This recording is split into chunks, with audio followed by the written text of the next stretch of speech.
meu irmão, minha irmã. Mais uma vez começa o programa Voz da Igreja. Voz da Igreja no tempo da Páscoa. Obrigado por estar conosco mais uma vez neste horário, neste canal. Tendo celebrado o Tríduo Pascal da paixão, morte e ressurreição do Senhor, nós agora vamos com Ele, saboreando o tempo novo, a presença nova do Senhor Jesus no meio de nós. Vamos então beber da fonte bendita da Palavra de Deus contida na Sagrada Escritura. Vamos tomar o texto do Evangelho deste segundo domingo da Páscoa, também conhecido como domingo na oitava da Páscoa, e ainda domingo da Divina Misericórdia. Vamos tomar então, para este nosso primeiro bloco, bebendo da fonte, o texto de João. João capítulo 20, versículos 19 a 31. Ao entardecer daquele dia, o primeiro da semana, os discípulos estavam reunidos com as portas trancadas por medo dos judeus. Jesus entrou e pôs-se no meio deles e disse: "A paz esteja convosco." Dito isso, Jesus mostrou-lhes as mãos e o lado. Os discípulos então se alegraram por verem o Senhor. Jesus disse de novo: "A paz esteja convosco. Como o Pai me enviou, eu também vos envio." Dito isso, Jesus soprou sobre eles e falou: "Recebei o Espírito Santo. A quem perdoardes os pecados, eles lhes serão perdoados. A quem os retiverdes, eles lhes serão retidos." Tomé, chamado Dídimo, que era um dos 12, não estava com eles quando Jesus veio. Os outros discípulos contaram-lhe: "Nós vimos o Senhor." Tomé, porém, disse: "Se eu não vir a marca dos pregos em suas mãos, se eu não puser o dedo nas marcas dos pregos, se eu não puser a mão no seu lado, não acreditarei." 8 dias depois, os discípulos encontravam-se reunidos na casa, e Tomé estava com eles. Estando as portas trancadas, Jesus entrou, pôs-se no meio deles e disse: "A paz esteja convosco." Depois Jesus disse a Tomé: "Põe o teu dedo aqui e olha as minhas mãos. Estende a tua mão e coloca no meu lado. E não sejas incrédulo, mas crê." Tomé respondeu: "Meu Senhor e meu Deus." Jesus lhe disse: "Porque me viste, creste? Felizes os que não viram e creram." Jesus fez diante dos discípulos muitos outros sinais que não estão escritos neste livro. Estes, porém, foram escritos para que creais que Jesus é o Cristo, o Filho de Deus, e para que, crendo, tenhais a vida no seu nome. Meu irmão, minha irmã, este então é o texto que nós vamos ler neste segundo domingo da Páscoa, domingo da Divina Misericórdia. Estamos aqui neste belo texto de São João, ainda no dia da ressurreição, no entardecer daquele dia, naquela noite em cujo alvorecer Madalena, ainda no escuro, fora ao túmulo. Aquele dia A noite é o dia em que o Senhor ressuscitado visita os seus discípulos pela primeira vez. Aqui, nesse texto que nós ouvimos, segundo o quarto evangelho, vamos percebendo que a presença nova do Senhor Jesus, vencedor da morte, não mais presente no túmulo, mas vivo, essa presença nova tem também as suas propriedades novas. Estando fechadas as portas, Jesus entrou. O corpo novo do Senhor Jesus, o corpo glorioso, o corpo ressuscitado, pode entrar e sair com as portas fechadas. Pode aparecer e desaparecer. E aqui é importante nós exatamente estarmos atentos a isso. Não se trata de um levantamento ou de uma reanimação, como acontecera com a filha de Jairo, com o filho da viúva de Naim, ou com o próprio Lázaro. Aqui se trata de uma outra situação. Aquelas 3 chamadas ressurreições, que seriam certamente mais reanimações, são sinais do que agora acontece com Jesus. Jesus, que ao longo do seu ministério mostrou poder sobre a morte, é Jesus que agora recebe do Pai o novo jeito de ser e de estar presente. O túmulo vazio inaugura uma nova forma de presença, uma nova forma de ser. É Jesus que, ressuscitado com o seu corpo glorioso e novo, que então entra e se põe no meio deles e pode então desejar-lhes e oferecer a eles o que ele tinha prometido lá ainda no contexto da ceia. Ele iria, mas daria a sua paz. Ele voltaria para o Pai, mas deixaria a sua paz. Não a paz como o mundo a dá, mas uma paz que só ele sabe dar. É assim que o ressuscitado saúda aquela pequena comunidade. A paz esteja convosco. Foi assim nessa primeira aparição, como também na segunda, onde estava também agora o apóstolo Tomé. Mas é importante aqui, e queria frisar isto, que não é Tomé quem impõe as condições para crer. Como se Jesus tivesse atendido uma demanda ou uma condição que Tomé põe de pôr a mão aqui ou de tocar o lado. Não é Tomé quem impõe estas condições para crer. É importante recordar que quando Jesus aparece na primeira vez, Jesus mostra as mãos e o lado. As mãos e o lado, portanto, os sinais dos transpassamentos, mãos, pés, o lado, são os sinais que o ressuscitado leva consigo. O Senhor, vencedor da morte, leva consigo para a sua eternidade, para junto de Deus, o Pai, os sinais da encarnação, os sinais do mistério pascal. É Jesus quem faz questão de se mostrar assim. Jesus mostra, digamos, a sua carteira de identidade. A carteira de identidade são as mãos e o lado.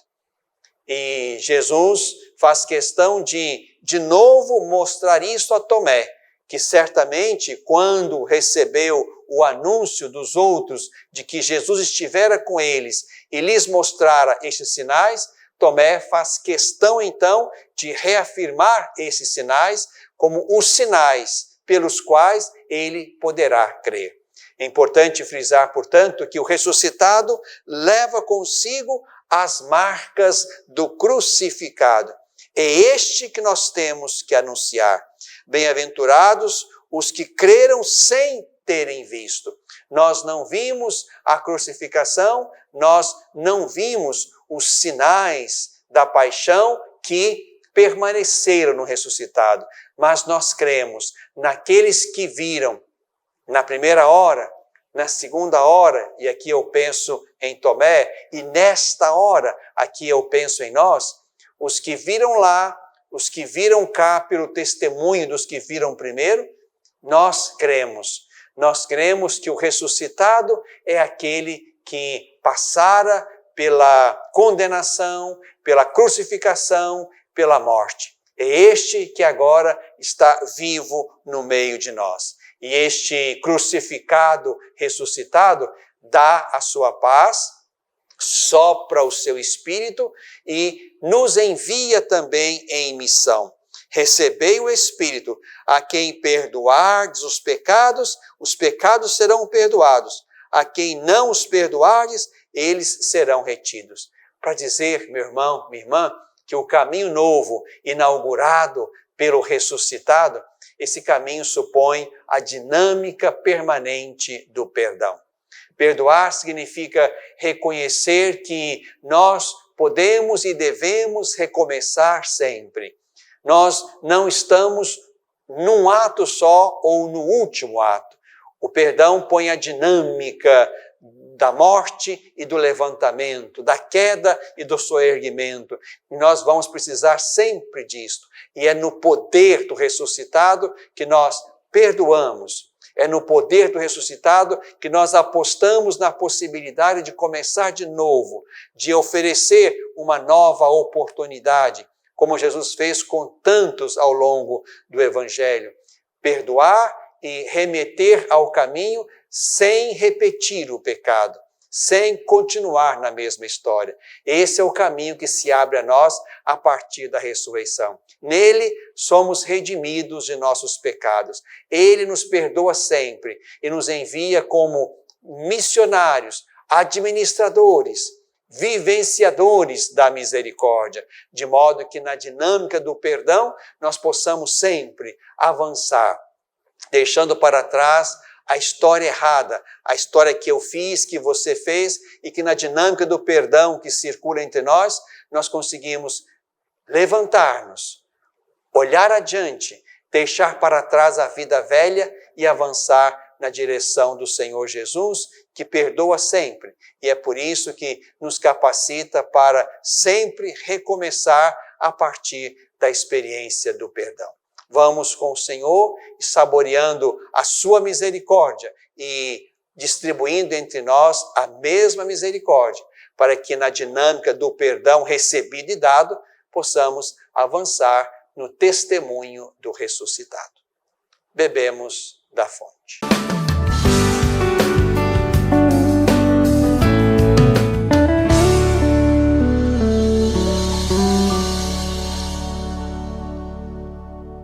Olá, meu irmão, minha irmã, estou precisando da sua ajuda para que juntos possamos zelar pelas vidas dos idosos que estão lá no nosso lar dos idosos. Precisamos da sua ajuda para manter aquela casa. A sua pequena contribuição mensal, fazendo-se amigo do lar, vai nos ajudar a comprar medicamentos, comida, material de higiene, material de secretaria, pagar a folha de funcionários, também aquilo que diz respeito aos gastos mensais daquela casa. Você pode ser, portanto, um amigo do nosso lar dos idosos. Aqui no telefone que está na tela, você pode então ter mais informações de como nos ajudar nessa obra de cuidado da vida. Ajude-nos, é o nosso pedido. Obrigado pelo seu sim.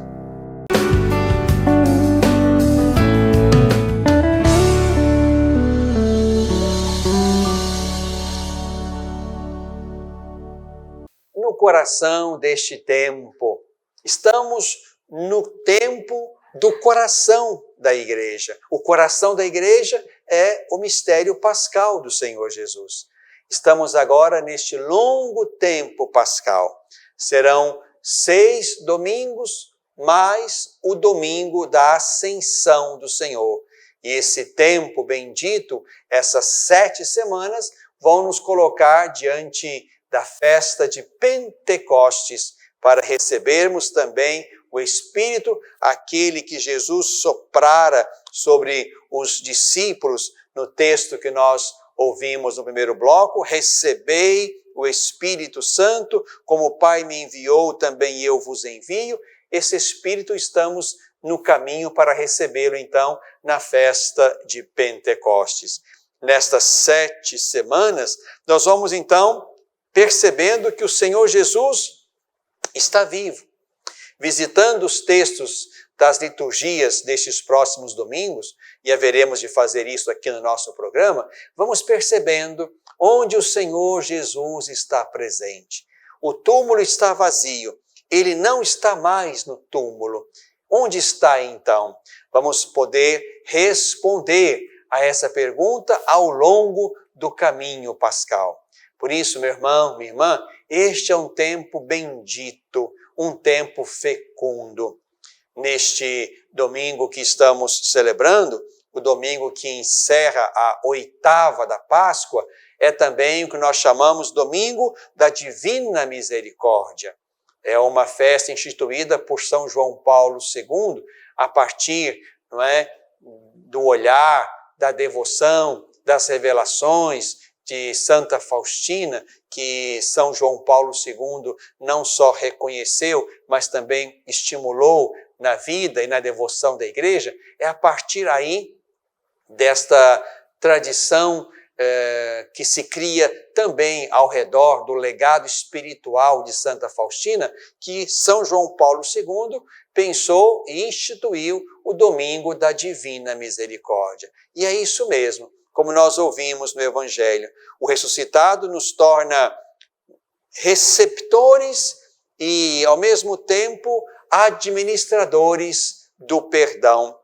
E aqui, certamente, esse ministério cabe, por primeiro, à igreja, aos ministros da igreja, que somos os ministros ordenados, encarregados de, em nome de Deus, oferecer sempre a todos o perdão e a misericórdia. Mas esse dom que recebemos de Deus, a misericórdia, o perdão, precisamos também receber e dar, de modo que toda a igreja, todo discípulo se torna recebedor deste dom e, ao mesmo tempo, doador dele, administrador dele. Damos o que recebemos. Recebemos misericórdia, damos misericórdia, porque a dinâmica da misericórdia dá a paz, gera paz. Não há paz sem perdão, não há paz sem misericórdia. A paz se instala quando se perdoam os erros. A paz se instala quando, de fato, deixamos para trás a vida errada, negativa, da qual alguém quer sair. E sai experimentando a misericórdia e, levantando-se, avança para fazer melhor, para fazer diferente, para fazer segundo Cristo. Então, neste Domingo da Divina Misericórdia, nós somos chamados a essa experiência maravilhosa da misericórdia, que põe ordem na nossa história de pecado e de fraqueza. A misericórdia não é um consentimento de Deus para os meus pecados, absolutamente. A misericórdia é o remédio que sana, que destrói, que aniquila o meu pecado e me capacita, portanto, para ir adiante. Vai e não peques mais. Essa palavra que Jesus diz à adúltera e que disse para outros tantos ao longo do seu caminho e do seu ministério, é a palavra que devolve a ordem que o pecado tirou. O pecado nos estraga, nos humilha, nos tira do caminho, nos derruba, e a experiência da misericórdia, de fato, nos põe de pé e nos capacita para não olhar para trás, não olhar para a vida nova, mas a partir de Cristo, que eu acolho pela fé, sou chamado, portanto, a ir com Ele, a fazer a vida dEle, a viver a vida dEle, e aí vou experimentando o caminho cotidiano da conversão, o caminho cotidiano da paz interior de quem está fazendo a coisa certa e da paz exterior, que é o resultado de quem está no caminho certo. Por isso, neste Domingo da Divina Misericórdia, somos chamados, portanto, meu irmão, minha irmã, a usufruir deste trono de graça que é a cruz. E recebendo daquele que venceu a morte o dom da sua misericórdia, o dom do seu perdão, podemos e devemos administrar isto entre nós para que possamos também crescer sempre mais na altura e na estatura de Cristo, convertendo-nos a Ele, deixando para trás a vida velha, o homem velho e nos abrindo, portanto, a condição nova de quem é do alto, de quem ressuscitou, de quem busca as coisas do alto, de quem olha para frente, tendo como meta o próprio Senhor Jesus. Vamos então, ao longo desse caminho pascal, nos 7 domingos que teremos adiante, vamos então percebendo que o Senhor Jesus continua no meio de nós. Vamos visitar textos, sejam textos que nos colocam nos eventos pós-pascais, como será o próximo domingo, continuando o texto que lemos hoje ainda neste Evangelho de João, mas também outros textos de outros evangelistas que nos colocam diante de Jesus, na sua condição nova, ou ainda no seu ministério e nos apontando aquilo que Ele quer de nós no caminho do seguimento. Não deixemos então de celebrar a Eucaristia. Este tempo, repito, é um tempo forte, é um tempo bendito, é um tempo de nós buscarmos a Eucaristia como o lugar privilegiado onde o Senhor Jesus se revela e se dá. O mais importante, portanto, é nós não deixarmos de saborear esta presença nova. Somos chamados a olhar para o túmulo vazio, como fizera o discípulo amado lá no domingo da ressurreição, olhar para o túmulo vazio e crer.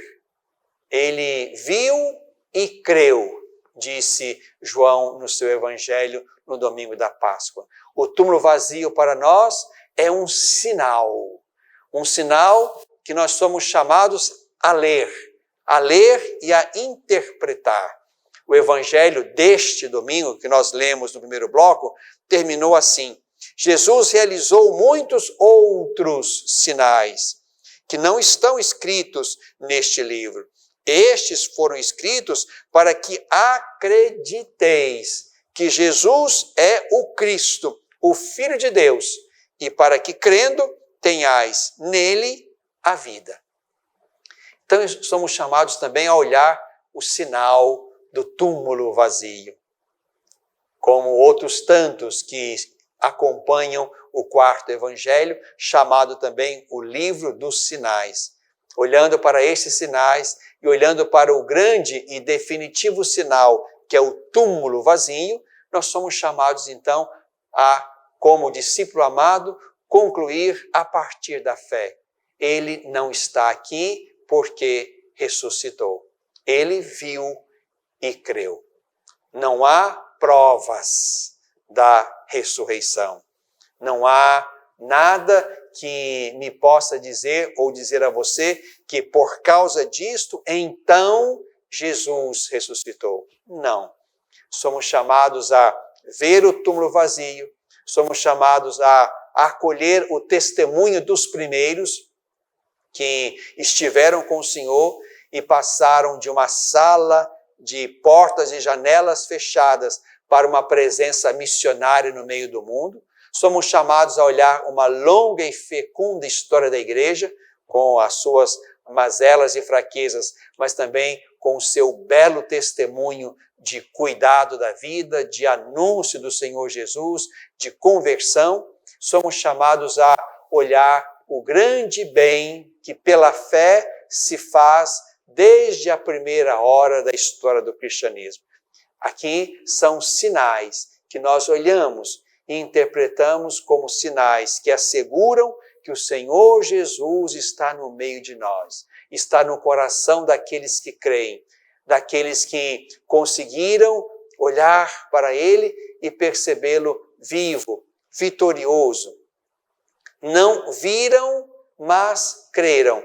creram naqueles que viram na primeira hora, anunciaram e de lá para cá cremos e passamos adiante o que o Senhor nos anunciou e o que Ele nos mandou observar e ensinar aos irmãos. Este é o belo testemunho da fé que vamos dando até que o Senhor Jesus volte.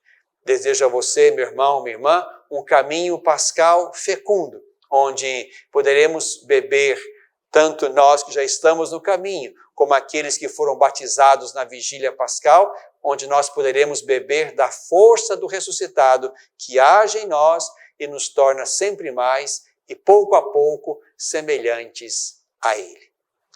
No coração deste tempo.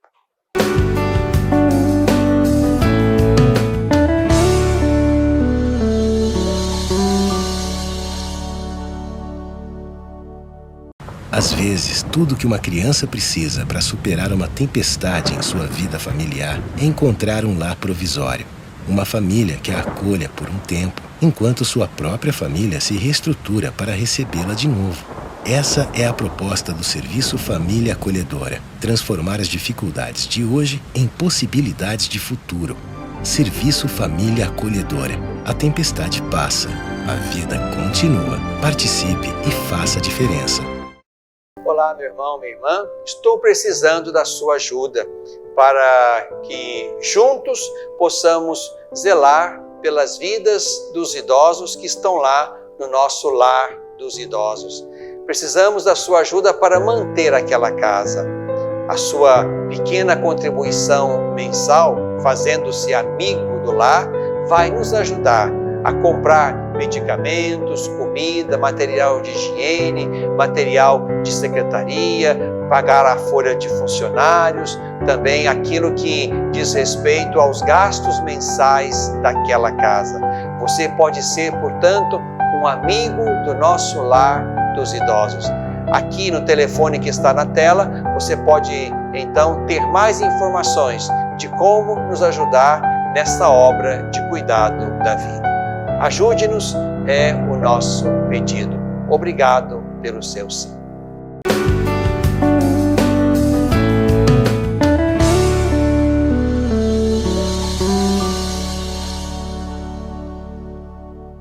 Na tradição da igreja, há muitas e belas orações que brotaram de corações profundamente tocados pela presença do ressuscitado. Partilho com você, meu irmão, minha irmã, uma oração de Santa Faustina ao coração misericordioso de Jesus.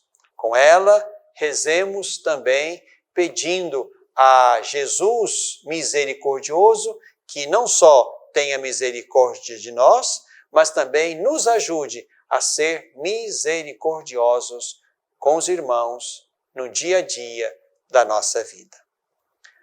Ajudai-me, Senhor, para que os meus olhos sejam misericordiosos, de modo que eu jamais suspeite nem julgue as pessoas pela aparência externa, mas perceba a beleza interior dos outros e possa ajudá-los. Ajudai-me, Senhor, para que os meus ouvidos sejam misericordiosos, de modo que eu esteja atento às necessidades dos meus irmãos e não me permitais permanecer indiferente diante de suas dores e lágrimas. Ajudai-me, Senhor, para que a minha língua seja misericordiosa, de modo que eu nunca fale mal dos meus irmãos, que eu tenha para cada um deles uma palavra de conforto e de perdão. Ajudai-me, Senhor, para que as minhas mãos sejam misericordiosas e transbordantes de boas obras. Nem se cansem jamais de fazer o bem aos outros, enquanto aceite para mim as tarefas mais difíceis e penosas.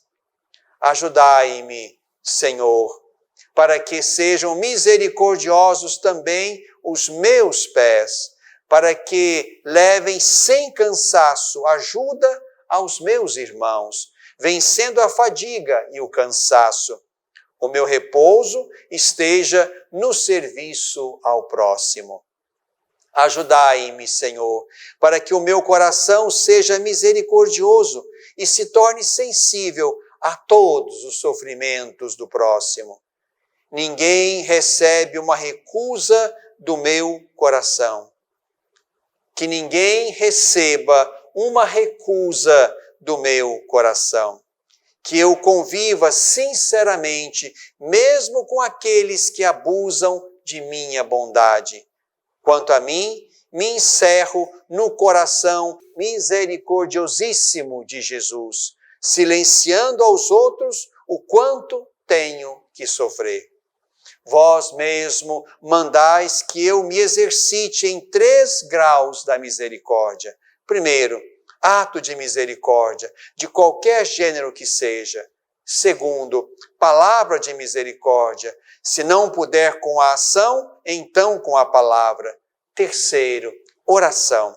Se não puder demonstrar a misericórdia com a ação, nem com a palavra, sempre a posso com a oração.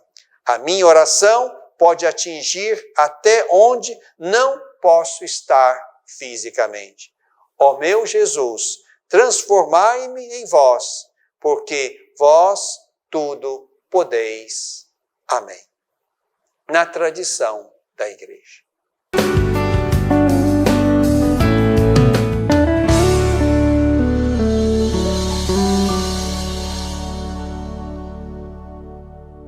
Educar para a vida.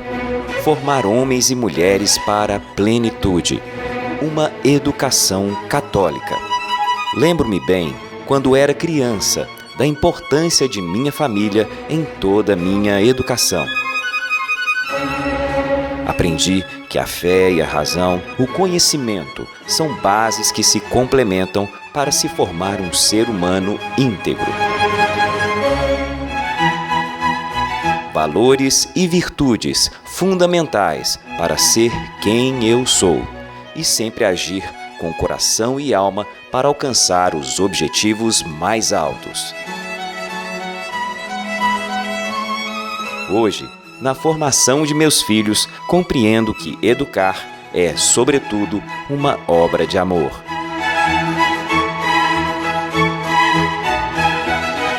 Colégio Magnífica. Educar para a plenitude. Pré-matrículas abertas.